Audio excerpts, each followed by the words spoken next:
Tabateke chuba lokuba bethukendi enzimbeko yokubulisa bonke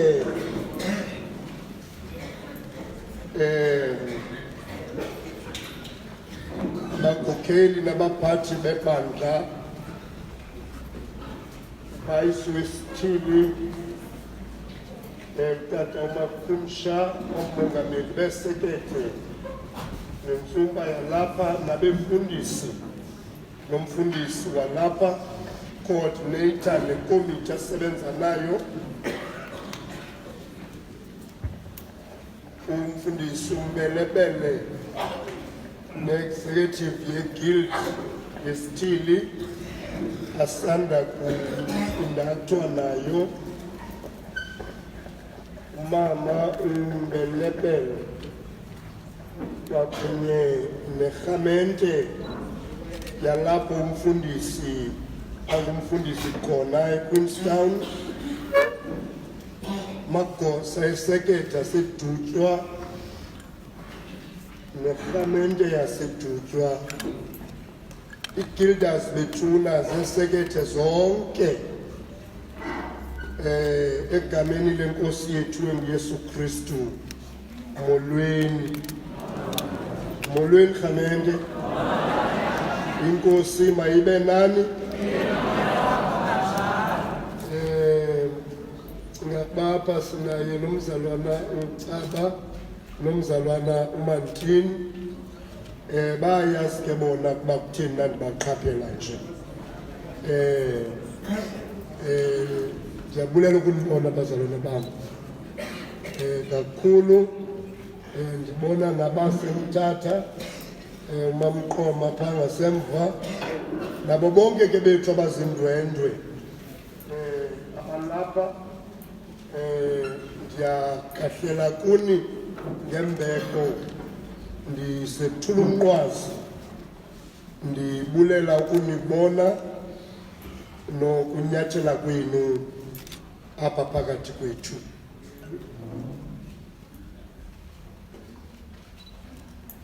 ndithabatha ke lithuba egameni lethu sisisithili lokucongratulate umfundisi umbelebele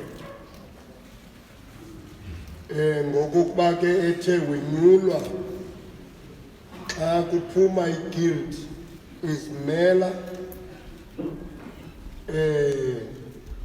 kule unit okokuba ikwazi ukwenza umsebenzi wayo njenge-Wesley Guild ungaxutywanga nowezinye organizations within the unit. Siyavuyisana ke nawe mzalwane umbelebele and your new committee oza kusebenza kunye nayo njengabo abaza kuba ngovula indlela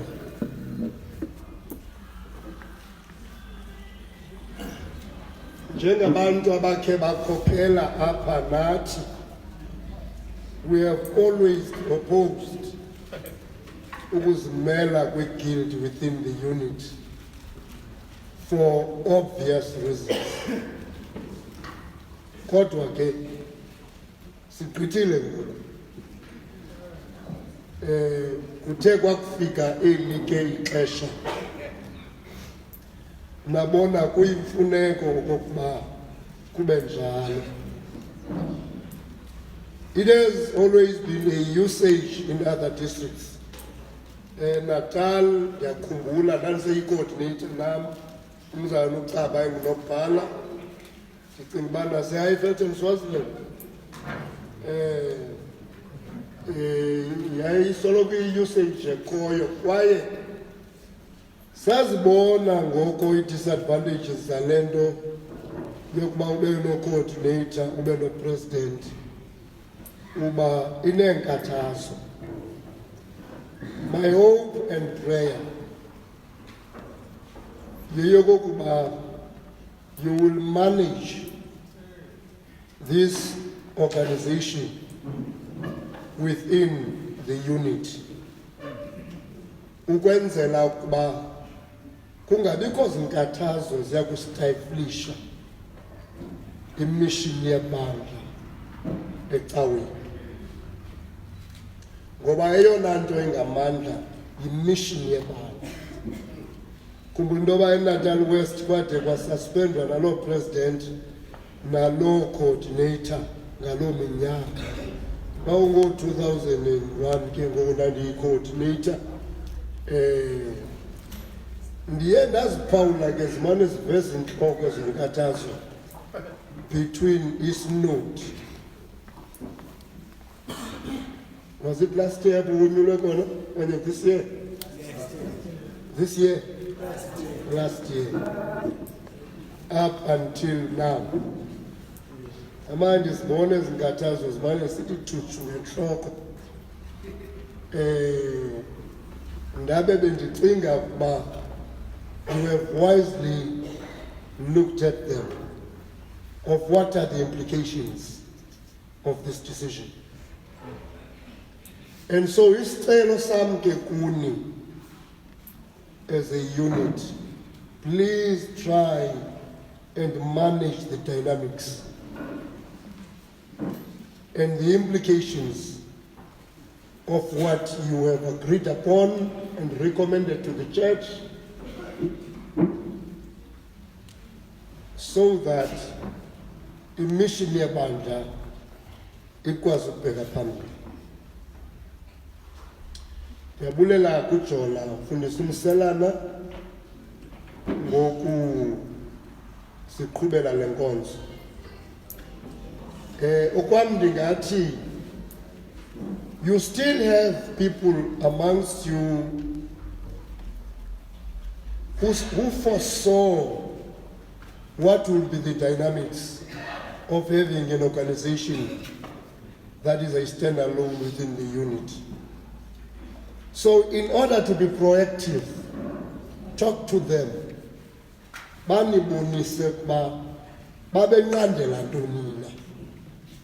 So that nibe proactive ke ukulungiselela ukuba ezo zinto that can undermine your mission and the mission of the church, or the mission of God, which we have been called to participate njengebandla, ikwazi lokuba ingaphazamiseki.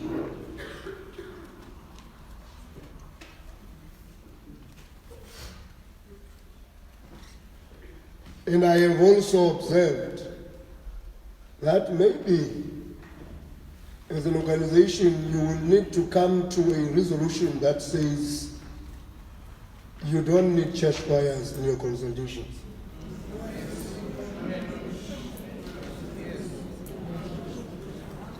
Because I have painfully observed how choristers sacrifice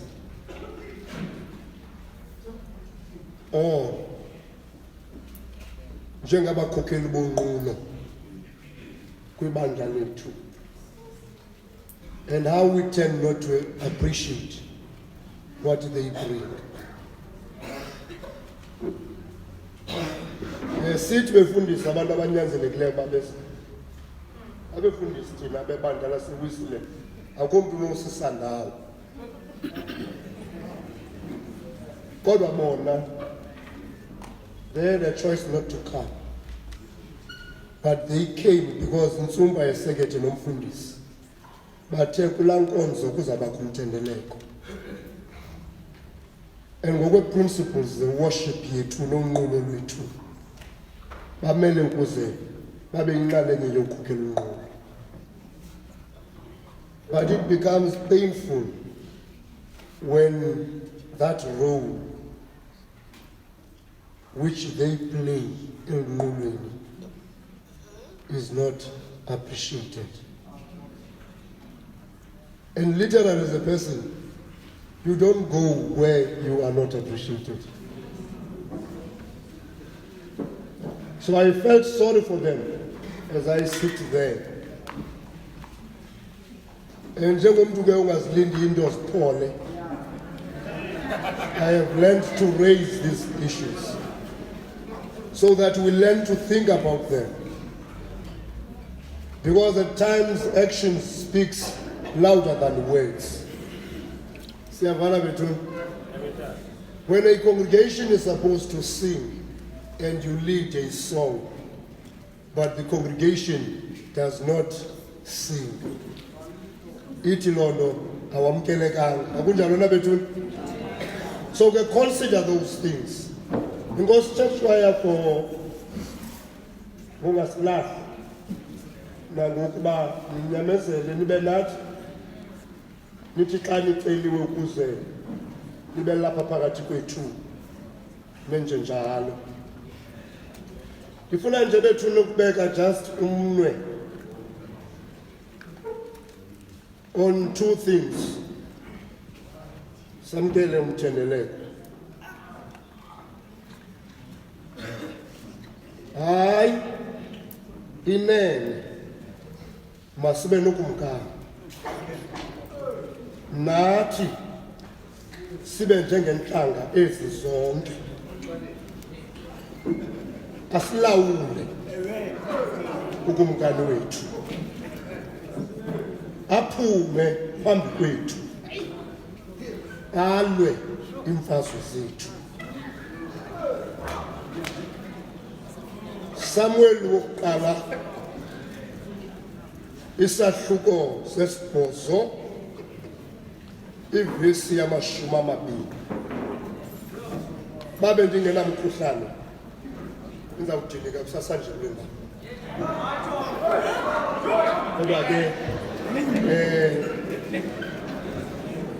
sendilungiselela ukuba ningabi na-expectation. Njengomkhuhlane, and I'm kind of tired physically. Ngenxa into from conference up to now, iba lixesha elixakekileyo ebandleni lethu. Nayizolo bendisemngcwabeni kamama kamfundisi uMaxa bayiqonce Mxhatha. And so ndicela ukuba as you begin this journey, read these 3 readings. Kodwa, meaning ukumkani bokuqala isahluko sesibhozo, incwadi kaPetros wokuqala isahluko sesibini, not John chapter 17 from verse 6. Ngoba kum ngokwengqondo ezi zifundo ziyaphefumlelana.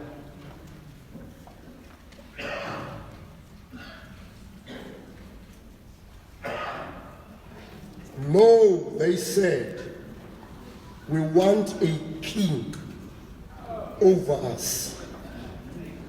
Then we shall be like all other nations, with a king to lead us and to go out before us and fight our battles.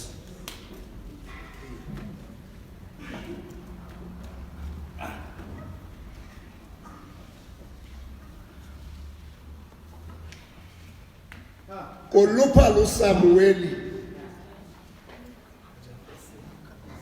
kuphunywa kwi-transition yabagwebi, kungenwa kwi-transition yekumkani xa ufunda esi sifundo. And sinayo ingcebiso esisincedisa ngayo as we move with the changing times. uSamueli wayethwele iminqwazi emithathu, engumpriest, engumprofeti, engumgwebi.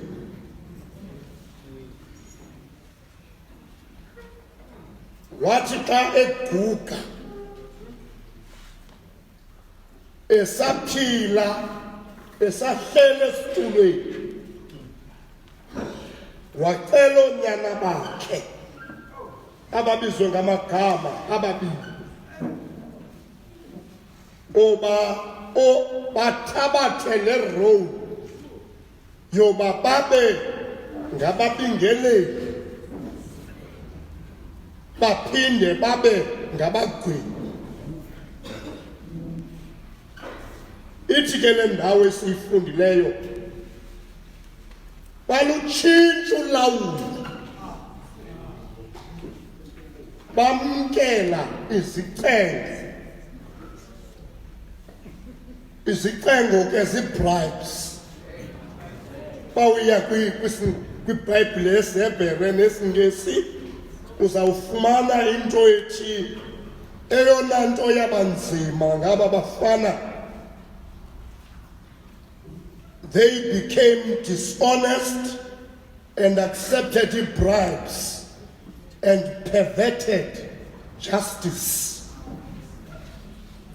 Babuguqula ubulungisa, bamkela izicengo, bazijike izikwele, babawela inzuzo embi.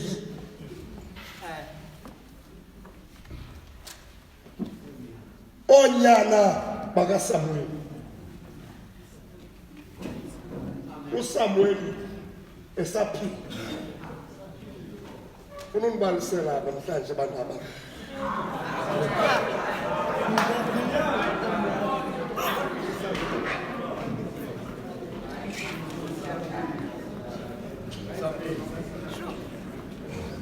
Zathi inkokheli zelizwe zakwaSirayeli endaweni yokususa oonyana bakaSamueli abaphethe ubulungisa,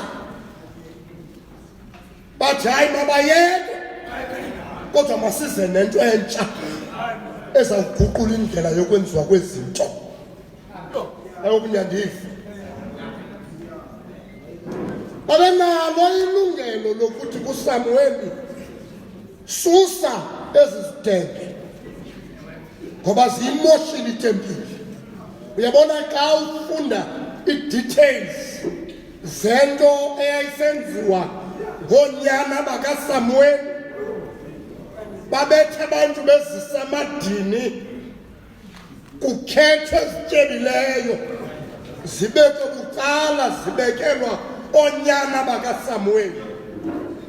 Besequtha amakhosikazi angabatshakazi ebayeni, besenza into abayithandayo behind the scenes zetempile. Besithi umntu xa eze etempileni ezowuqamagushela amadini enetyala, baske bamkele isichengo kulo mntu owonileyo, aske lo woniweyo angagwetyelwa, kugwetyelwe lo owenza into erongo. Siyavana bethuna, they perverted justice. So uSamuel neenkokheli zelizwe zasinalo ilungelo lokuthi kuright oba sibe namagwebi, kodwa abagwebi mayingabi ngoonyana bakaSamuel. Masikhangelelwe abagwebi abatsha, kodwa babheka uSamuel bathi sikhangelele okumkani. Uvuma hluko bethu. So ke yiloo nto le ndifuna ukuyincokola exesha layo, andinawo namandla ayo.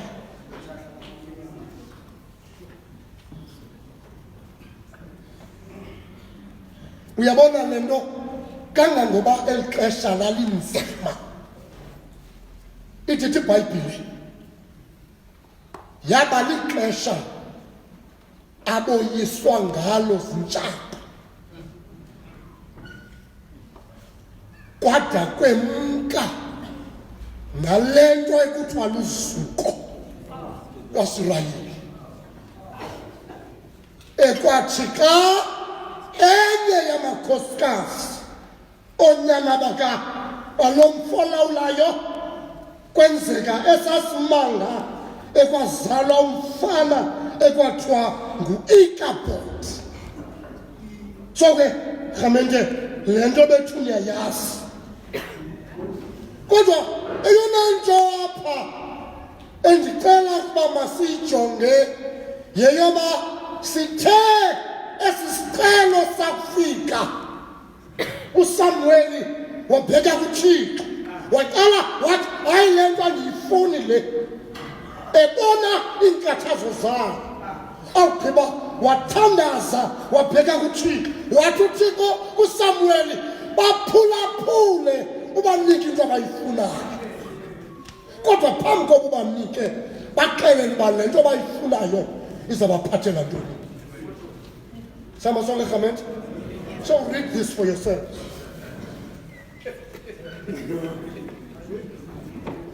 Wathi uSamueli wathi uThixo hayi ngoba uThixo angasiyeka siye esihogweni esijongile kunoba asise ezulwini ngenkani.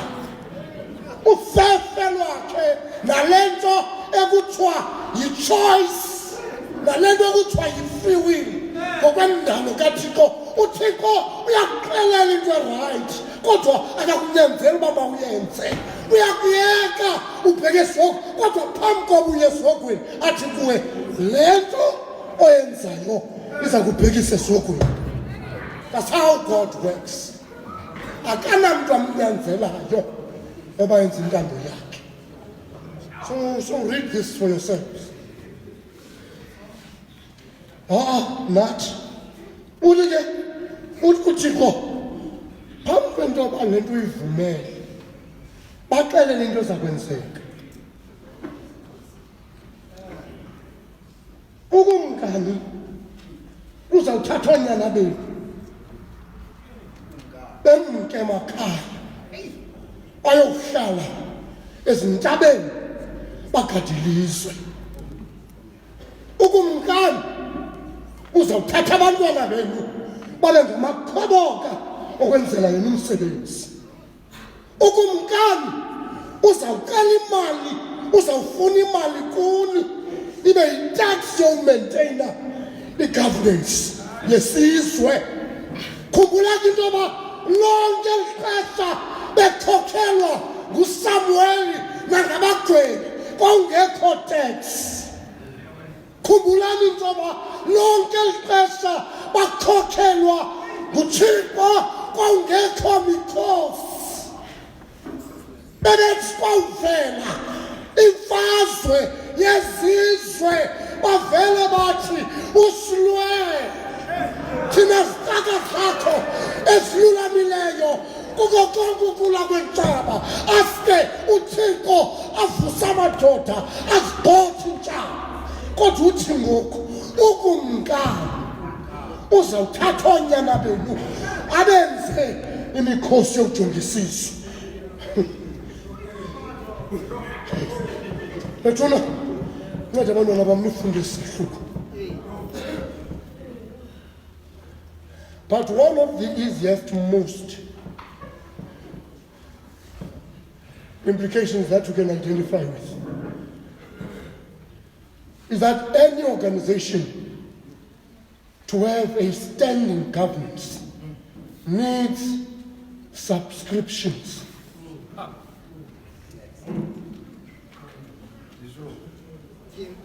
And the church will no longer be obliged to maintain you and pay money that goes to your conventions or to your synods. You will pay for yourselves because you are a standalone organization. We only pay a percentage to the children's ministry. That is one of the implications. And I'm going to go with this thing. So, umzekelo ndifuna niwazi ngoku ndiza apha ndibuza komnye ezi moto zilapha zise-Gildas uthi zise-Gildas ezi moto ndithi Thixo ityebile le organization ifanele ufuna ukuzimela.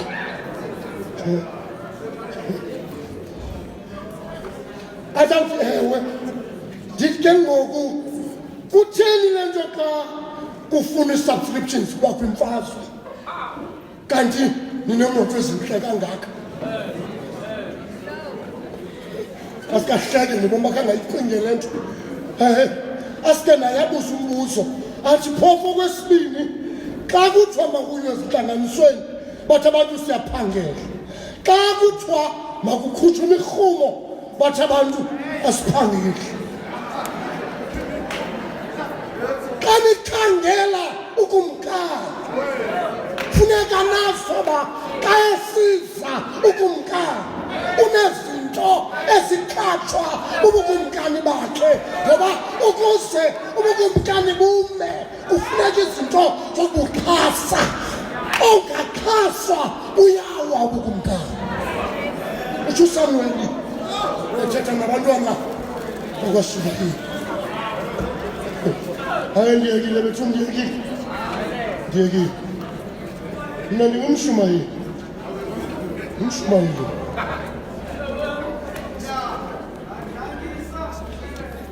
Wathi awugqiba ukutsho. So Gildas, you must expect this. Do you know what? Per secretary, I pay about 800 rand annually. Because administration is secretary, near connection, your man. I'm not talking about 20 rand a quarter. But Kauya secretary as Fanano Manko, you pay more than 1,000 rand. Investment is secretary in number you think I can in Kauya secretary Kukaba Oma 1.5. Because the second administration, the district administration, and the connectional administration, ukumkani nimfunayo utsho uSamuel ethunywe nguThixo uzawuthi kwento eniyifumanayo ukuze nikwazi ukuma afuna i-tech school.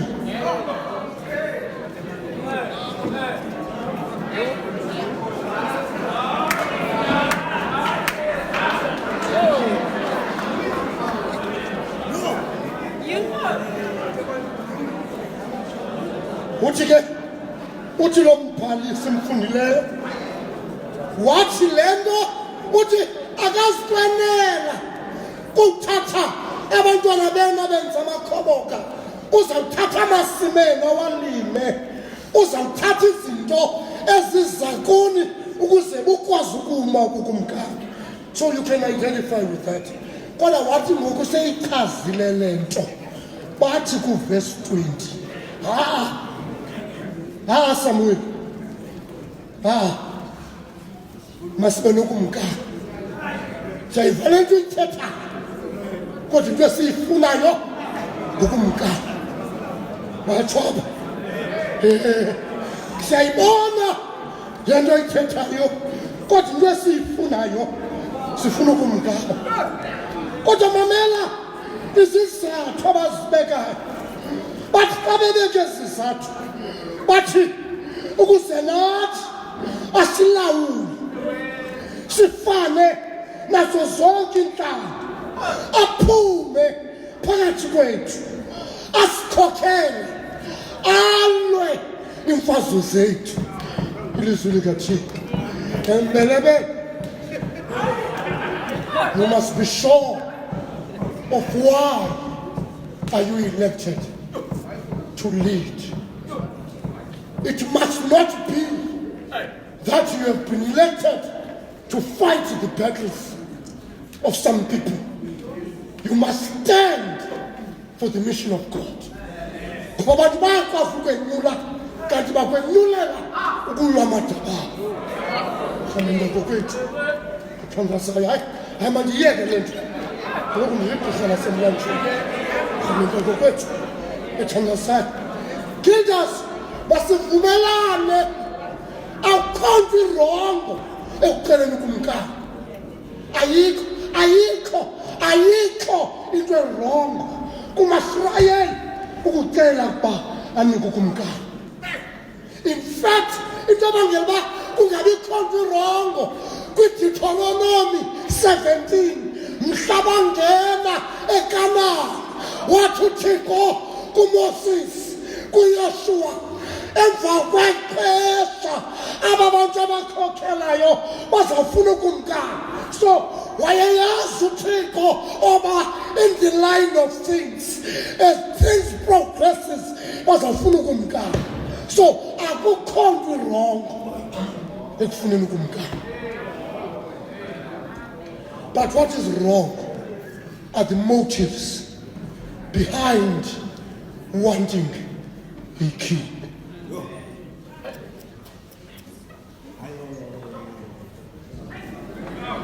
I'll note two.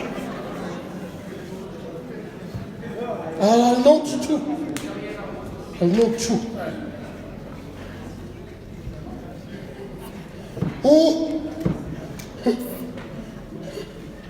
le nto yofuna ukumkani irayithi yona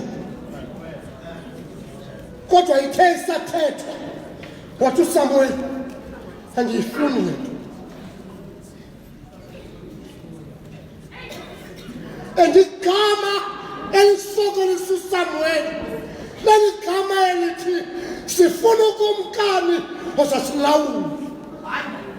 Kutsho abantu abalawulwa nguThixo. But Samuel sidiniwe ukulawulwa nguThixo sikhangelele ukumkani osasilawula. Ngamanye amagama isicelo sabo was rejection of God's way of leadership. But lendlela uThixo akhokhela ngayo sonele yiyo sifuna ukukhokhelwa njengendlela abanye abantu abakhokhelwa ngayo. Ilizwi likaThixo. So irayithi nje le nto yofuna ukumkani. Inkathazo yayo babe sithi hayi asiyifuni le ndlela uThixo akhokhela ngayo.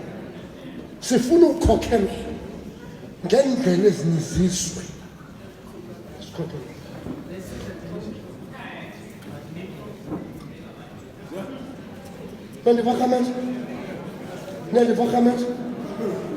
It was in the equmbisa uThixo apha is not the request for a king,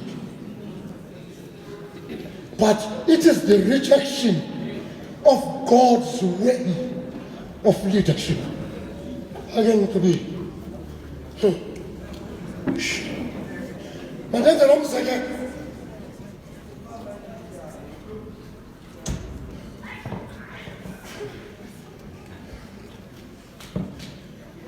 in leadership, the churches, they were not for life. In church, ebezenyula uThixo only when there's a need.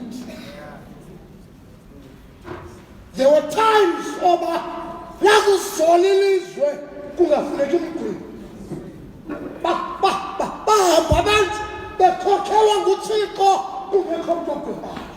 Abagwebi bebebakho kuphela xa behohiswa zimfazwe. So the judges had no permanent office. They were only raised when there was a need. But the king, when he has been into the judges, say, Yoba, akufa umgwebi. Isizukulwana sakhe sasingathathi over. Bingapaswa over le nto yokuba ngabagwebi. uThixo ebekhangela umuntu oyunique ofanele ixesha elithile ngexesha elikhwinini. That's how judges were raised by God. Khaminte ngokwethu kodwa ukumngani ebesima ngonaphakade ene-administration engagungqisho. Khaminte kumahluko ukukhokhela kokumngani. Khaminte ngokwethu ethandazayo athoba ufile noba uzele izilehe izinto ezingazithixo ezilehe zakhe ngenxa ye-blood ngenxa yegazi lazo zibe ngokumkani. Nayiva le nto ndithetha nantsi le nto inqando nguThixo. That is the difference. Bathi ke ngokubona sincede asifuni bagwebi, asifuni le ndlela okhokhela ngayo. Sinike yethu indlela leyo yoba sibe nokumkani ozawuhamba phakathi kwethu, ozawuba njengathi, oza kulwa iimfazwe zethu namadabi ethu. Atsho bona. So into uThixo axakene nayo apha ngabantu bakhe abangafuni ukukhokhelwa ngendlela uThixo akhokhela ngayo. Abafuna ukukhokhelwa zizikumkani eziza kubakhokhela ngendlela abathanda ngayo. Khaminte ngokwethu ethandaza. So ke ndicela ke okokuba nithi xa nihamba nilumkele oba nithi as you move into the future nilumkele ukurejecta indlela uThixo akhokhela ngayo. Khaminte ngokwethu ethandazayo zihlobo zam ezukulweni nam. Kaloku aba bantu xa kuthethwa ngabo uThixo encokola ngabo umpostile uPetros athi nina nisisizukulwana esenyuliweyo ningabantu abayinqobo nabizwa oba nivakalise isidima sowanibisa. Anikwazi ukhokhelwa nje, nimele ukhokhelwa ngendlela athanda ngayo uThixo. And so that's the first thing ekufuneka niyilumkele as we all move forward.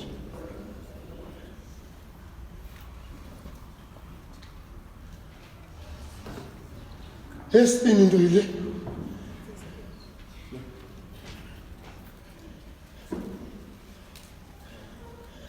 bathi kwesibini sizathu sabo hayi thina sifuna ukufana nezinye izizwe.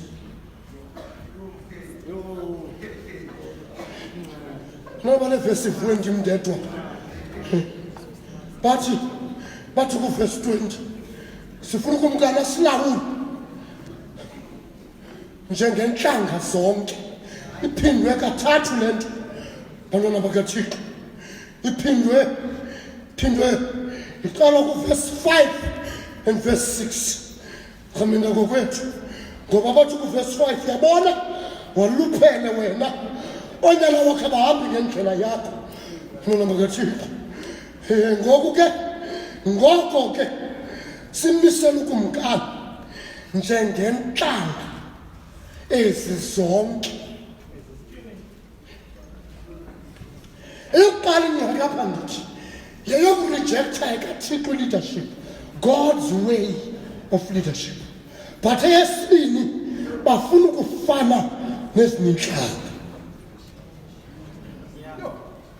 You can interpret it njengabafundi besibhalo.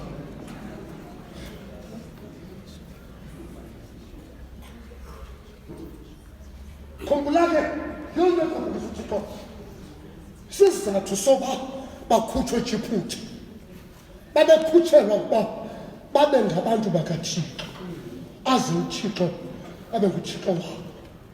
Siyavana bethuna isizathu esibangela into yoba bakhutshwe eJiphuthi sesi athi ndanithwala ngamaphiko okhozi ndanizisa kum ukuze nibe lukhanyiso kuzo zonke inhla ukuze uThixo xa efuna ukudlisela elizweni adlisele ngabo.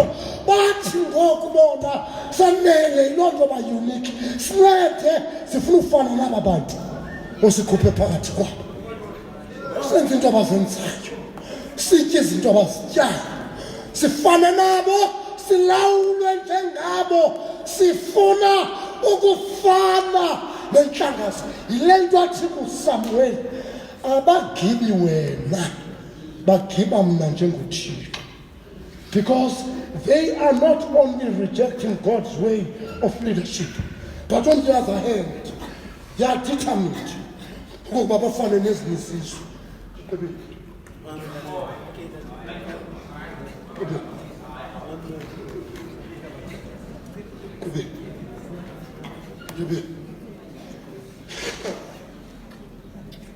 Ramenze ndithi kuni okwesibini, as you move forward, remember that you are called to be the body of Christ. Sibe ngumzimba kaKristu. Silibandla nje kodwa inhloko yebandla nguKristu. Yabona into ezifana nathi zibambele. Le nto ibangela uba singenamntu oba intsumpa tewubhubha. Intsumpa iappointwa annually. Le nto ibangela uba singabi nabhishophu. Intsumpa nebhishophu kuthi ayingumuntu, yi-ofisi. Ngoba singanenkolo yoba inhloko yebandla ngubani? Kristu. All right.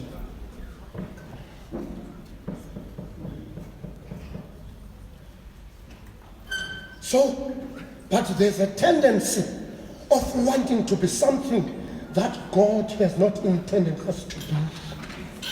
And sithapha kuye, hayi sayibona le nto ufuna uba sibe yiyo, kodwa thina sifuna uba yiloo nto.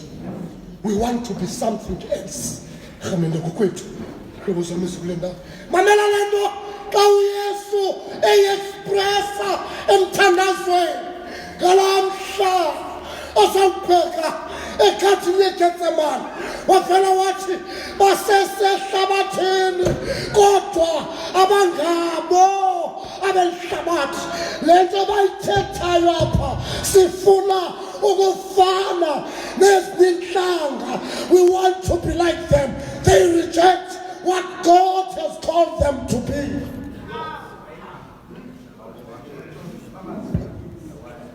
Awuxolo mbona lapha. Indoda seyingapha. Le ndawo iyaphindaphindwa kwivangeli kaJohane chapter 7. Andixeleli Nkosi uba ubasuse ehlabathini. Now, kwigospel kaJohane, ihlabathi is everything that organizes itself against the will of God. So, ngokaJohane, xa uJohane esithi ihlabathi, he does not mean the cosmos. He means yonke into ephikisana nentando kaThixo ilihlabathi.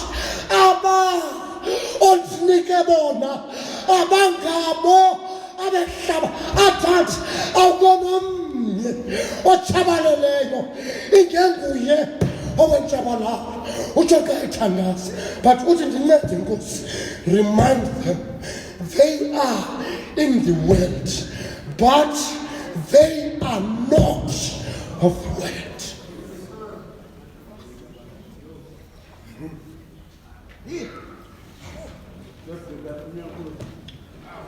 Thixo makunigcine.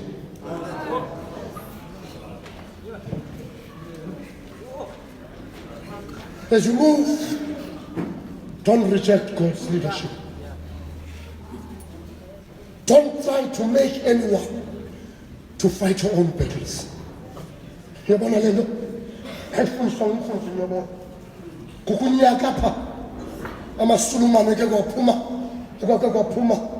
ngo-2007 umfanekiso kaMohammed emaphepheni amasulumane aqokelela i-ammunition nombayimbayi abantwana bakaThixo sasine-celebration yamadoda ye-75 years esekethini kwa-313 nalo nyaka masulumane aqokelela umbayimbayi aqokelela i-ammunition ezawulwela uThixo wayo. Umfundisi uNyobole wayengunobhala wenkomfa kwathi xa kubuzwa kuye okokuba ithini icawa kule nto yamasulumane lathi xhego lecawa uthatha uNyobole owethu Thixo akalwelwa.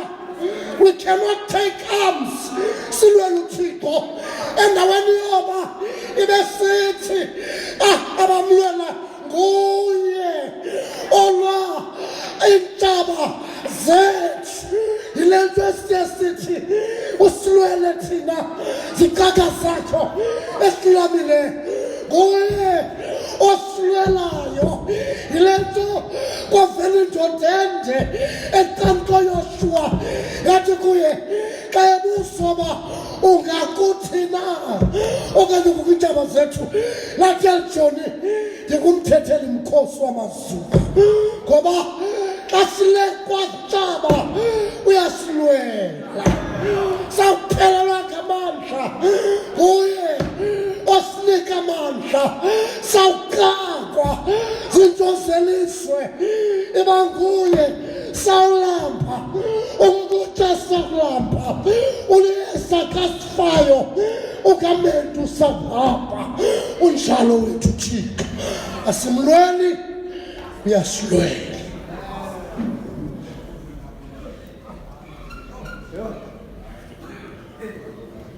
And the difference about him is this. Ngoba nje zomhlabi kumkani zisakha imikhosi ukuze imikhosi ikhusele kumkani zomhlabi. Into ehlekisayo lapha sihamba nomuntu apha sitya naye once abe yi-premier okanye abe yi-MEC. Andifuni uba yilana alala njani abantu abakula meko ngomna ndiyabufuna uboma andinako uba mna ndazi wena ngubani na uba ndilele phi. Ndirayithi uba ndaziwe nkosikazi nabantwana bam uba ndiphi ngexesha elithile ndilela ndamna ayayikho laa nto lothi uthi ulele nje ubugadu uthi uhamba phakathi kwabantu abakwenyulileyo kufuneka into yoba ngoku ukhuselwe apha kubo. Kodwa yethi inkosi phawulani le nto sawukaka bubo sawushona isono ehlabathini ayizange icengwe yiyo eyathabatha ubume bomkhonzi yehla esemhlabeni yenziwa yafana nabantu kwathiwa kufuneka uba sibheke eGolgotha. YayeGolgotha ngokwayo ukuze thina sifumane ubomi bokunaphakade. Ayisithi abamiso bayo ubukumkani but yiyo emisa ubukumkani. Yawugqiba ithi kuthi ngenani eluvuyelelweni enkosi yenu. May you be wise enough not to reject God's way of leadership. May you be humble enough that you may not want to be like other nations. Ningathi niyigildi cawa nifuna ufana nomasingcwabane. Ningathi niyigildi cawa nifuna ukwenza izimbo ze-political parties. Ningathi niyigildi cawa nifuna ukwenza izinto njengoba zisenziwe kuhlale. Khumbulani into yoba ningabantu abayinqobo. Petros xa ethethe funeka nihlale nikhumbula uba nani njengobantu ngoku ningabantu naningenzelwanga nceba kodwa ngoku nenzelwe inceba rhamela ngokwethu egameni loyise nelonyana nelomoya oyingcwele. Amen. Mthanda umphefumulo wami thuthumele thatha umantini usithembisele. Mthanda umphefumulo wami thatha umantini usithembisele.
makasithandaze.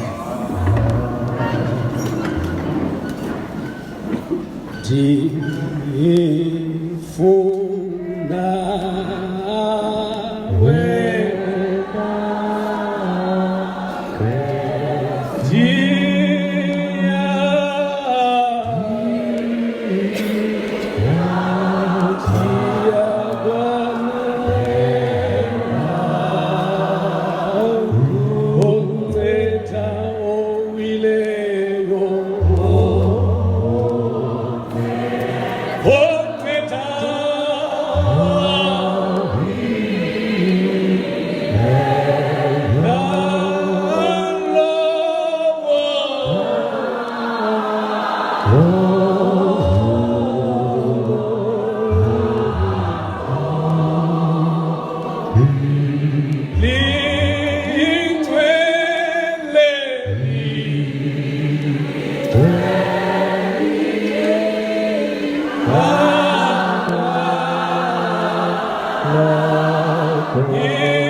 Nkosi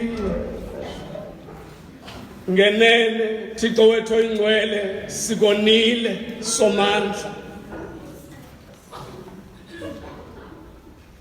nyanisile Nkosi umphethe xa ethi senza izinto ebekungafanelekanga okokuba sizenzile sazezo zinto ebekufanele uba sizenzile Nkosi asazenza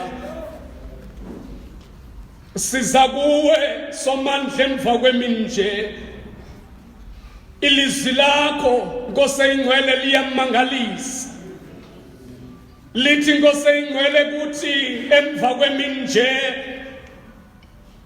we rejected you and accepted foreign gods somandla sibone Nkosi ihlabathi lisenza nathi Nkosi sanqwela asanqwena nje Nkosi sawugqiba sesa kuwe wathi nangona usiyalo kokuba le ayizulunga sathi siyayifuna sekunjalo Nkosi sikolele Nkosi engcwele ngoba Nkosi engcwele ithi inhliziyo nokwindlela iyazi kodwa Nkosi enamandla ibithanda ukunqaka siza kuwe emva kwemini nje Nkosi engcwele esithi Nkosi noba Nkosi engcwele ilizwi lakho selithethwa sifune Nkosi ukulingqalisa kobani nobani sithi asazi noba bayevana Nkosi kanti wena njengoThixo ungqamanisa nomuntu ngamnye Nkosi engcwele inglobo afumane ipasile yakhe okokuba wena njengoThixo emva kwemini nje uthini na kumsomandla Nkosi engcwele undithalile andafana nomuntu osecaleni kwami kodwa Nkosi engcwele ndafuna ukufana naye somandla ngoba ndibona ibilizwe ingathi liyayithanda indlela enza ngayo sikolele Nkosi okokuba Nkosi sibe zizinto ongasidalelanga uba masibe zizo siza kuwe Nkosi engcwele emva kwemini nje somandla sithi tarhu Nkosi Thixo wethu oyingcwele wena Nkosi usidale wasinika identity ye-royalty Nkosi enamandla kodwa Nkosi yethu elungileyo safika Nkosi engcwele kwafika utshaba lwakho lasichitha sazathina seva lona Nkosi enamandla siza kuwe emva kwemini nje Nkosi sisithi Nkosi sonele ukuhambe nebizwe Nkosi nezinto zehlabathi bawo wethu oyingcwele Nkosi enamandla ilizwi lakho talisithi Nkosi enamandla silapha kweli lizwe kodwa singaba belilizwe kumele Nkosi engcwele sikhulu kunyathela ngoba Nkosi abantwana behlabathi banendlela abaphila ngayo, banendlela abathetha ngayo, banendlela abancokola ngayo, banendlela abenza izinto zabo ngayo, kodwa thina usonyulile okokuba Nkosi masingaphilisi ngokuphilisa kwehlabathi. Siza kuwe Nkosi engcwele, sithi ke Nkosi thabatha indawo, nansi Nkosi le consultation somandla sonele okokuba emva kwe-consultation nganye singeva ubuncwane bezulu bekuncokolwa ngayo kuse kudume Nkosi izimanga namanyala egameni lenkosi siyathandaza. Nkosi engcwele siyathandaza somandla egameni lenkosi Yesu ngale consultation oyimise kule ndawo egameni lika Yesu. Siyathandaza somandla egameni lika Yesu, sibiza lona emva kwemini nje somandla egameni lika Yesu. Sisuthasana Nkosi usathana kanandawo yayakanabango kule consultation esikuyo, amadimoni awanabango kule consultation esikuyo, utshwala nazo zonke isiyobisi asinabango kule consultation esikuyo, namanyala onke egameni lika Yesu awanabango kule consultation esikuyo. Siza kuwe somandla egameni lika Yesu ngoba wathi kuthi onke amatholo ayawugcoba nelimi zonke zicela udumo lwakho ngoba kogama limbi elimisweyo ngaphandle kwelika Yesu Kristu. Osiza kwesomandla emveni kobumthanziso wakho eyenkosi wathetha nathi safumana ilizwi Nkosi lesiyalo okokuba Nkosi engcwele noba sibafunile okumkani kodwa Nkosi engcwele imotive yethu Nkosi enamandla intentions zethu beziyintoni nasomandla siza kuwe Nkosi engcwele sibulela ilizwi lakho ngoba Nkosi lisiza kuthi ngqo naba ke Nkosi abantu abatsha ibandla ngabo Nkosi engcwele ngale mva kwemini ukuze Nkosi engcwele ilizwi lakho elithethwe kule ndawo lingabuyi Nkosi lilambatha ngoba Nkosi engcwele lona lihlangothi mbini lihlaba amacala. Nkosi enamandla thabatha ke Nkosi nalo mzuzu egameni nasegazini lemvana Nkosi ke sithembe wena masingase sidaniswe ngoKristu Nkosi yethu. Amen.